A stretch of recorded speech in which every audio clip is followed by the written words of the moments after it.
আসসালামু আলাইকুম প্রিয় বন্ধুরা। গত এক সপ্তাহে আমি কোনো রকম ভিডিও আপলোড করতে পারি নাই। তার কারণ হলো ইউটিউব আমাকে কমিউনিটি গাইডলাইন স্ট্রাইক দিয়েছিল।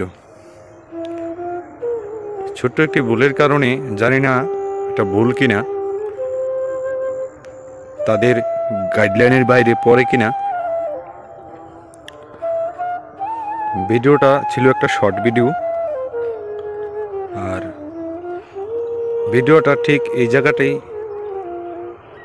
করেছিলাম, কারণ এখানে একদল ছেলেরা, কম বয়সী ছেলেরা আমাদের এলাকার বাসায় বলে খড়কুটা দিয়ে এটির কারণে আগুন পোহাচ্ছিল। সে আগুন পোহানোর ভিডিওটা আমি শর্ট ভিডিও হিসেবে একটি গান দিয়ে আপলোড করেছিলাম, যার কারণে আমাকে কমিউনিটি গাইডলাইন স্ট্রাইক দিয়েছে ইউটিউব। তাই এই গত এক সপ্তাহে আমি কোনো video, short video, long video কোনো কিছু আপলোড করতে পারিনি। তো বন্ধুরা, একই সাথে আমাকে 90 দিনের আলটিমেটাম দিয়েছে। 90 দিনের ভিতরে যদি আবার কোনো রকম এরকম তাদের গাইডলাইনের বহিরাভূত কোনো রকম ভিডিও আপলোড করা হয়, তাহলে এরকম আমাকে আবারও এক সপ্তাহের জন্য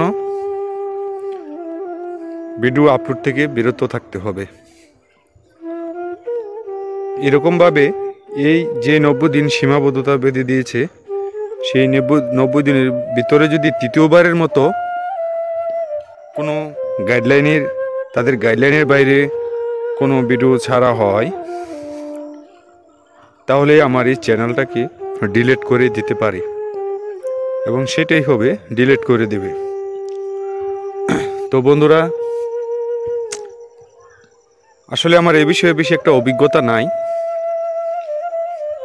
যার কারণে এমনটা হয়েছে আমার। তো সবাই ভালো থাকবেন আর আমার ভিডিওগুলো কন্টিনিউ দেখবেন। আর সেই সাথে বন্ধুরা, এরকম ভুল আর কেউ করবেন না।